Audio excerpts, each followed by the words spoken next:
wabarakatuh. Hai, ketemu lagi dengan Bu Laili. Sekarang kita belajar tematik kelas 5, tema 6, subtema 3, muatan pelajaran IPA tentang isolator dan konduktor. Coba kamu perhatikan dua gambar berikut. Apa bedanya ya? Gambar yang sebelah kiri memegang panci dengan tangan. Gambar sebelah kanan memegang panci dengan sarung tangan. Kenapa begitu?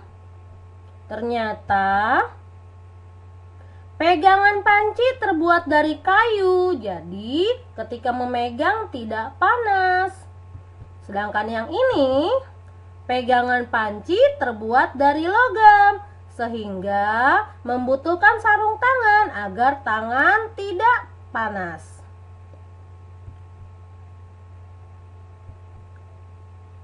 Kayu tidak dapat menghantarkan panas atau mengalirkan panas.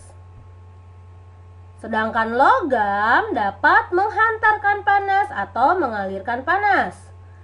Kayu adalah benda isolator. Sedangkan logam adalah benda konduktor.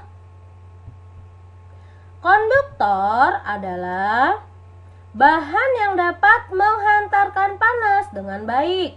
Sedangkan isolator adalah bahan yang tidak dapat menghantarkan panas dengan baik.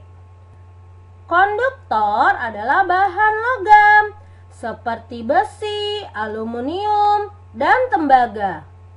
Sedangkan isolator adalah bahan seperti kayu, kain, dan plastik. Selain konduktor dan isolator, ada juga yang namanya semikonduktor, yaitu bahan yang menghantarkan panas tapi hanya sedikit panasnya, jadi tidak terlalu panas. Sekarang kita lihat panci. Badan panci adalah bahan konduktor yang bisa menghantarkan panas. Pegangannya adalah isolator dan tutupnya adalah isolator. Benda yang menggunakan bahan konduktor dan isolator,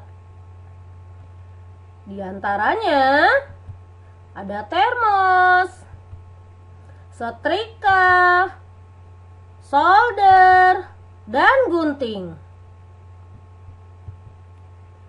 Sekarang kita belajar tentang termos. Termos diciptakan pertama kali pada tahun 1902 oleh Sir James Dewar. Sir James punya bayi. Dia berpikir bahwa dia membutuhkan tempat agar susu tetap hangat.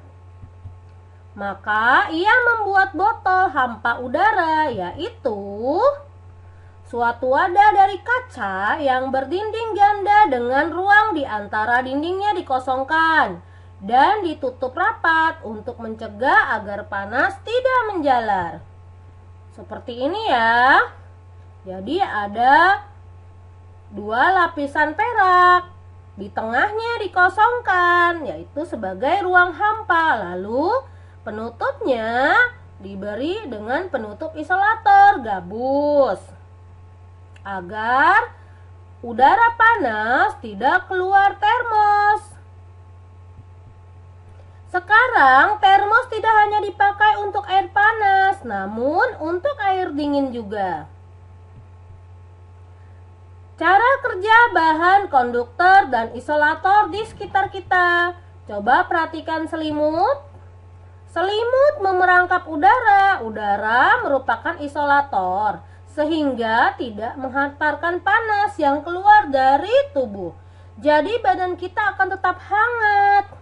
Ini juga berlaku seperti jaket dan sarung tangan. Kita lihat oven. Dengan menggunakan bahan konduktor seperti aluminium, diharapkan panas tidak keluar. Jadi panas tersebut dapat mematangkan kue atau masakan yang lain di dalamnya. Sekarang kita lihat mesin mobil atau motor. Mesin mobil dan motor terbuat dari bahan yang dapat menghantarkan panas. Mesin memerlukan panas. Untuk memperoleh kinerja mesin yang ideal, mesin juga memerlukan energi listrik, sehingga perlu bahan konduktor sebagai penghantar listrik, yaitu kabel ya nak. Sekarang dibuka halaman 170 buku tematik 5 tema 6 untuk kelas 5 SD dan MI Platinum 3 serangkai. Kamu akan mengerjakan latihan tabel kegunaan alat yang menggunakan bahan konduktor atau isolator. Yang pertama, nama alat dan bagiannya, pegangan setrika. Bahannya dari plastik. Kegunaannya untuk menggerakkan setrika panas saat menyetrika. Sifat hantarannya isolator karena bahannya dari plastik. Alas setrika atau setrika yang bagian bawah ya nak. Bahannya adalah tembaga. Kegunaannya untuk mengeluarkan panas sehingga pakaian halus. Sifat hantaran karena dia mengeluarkan panas dan dari tembaga maka dia adalah konduktor. Yang ketiga, tutup termos. Tutup termos terbuat dari bahan gabus. Kegunaannya untuk mencegah panas keluar dari termos. Nah, karena dia berbahan gabus, maka ia adalah isolator. Yang keempat dan kelima, kamu bisa isi sendiri ya nak.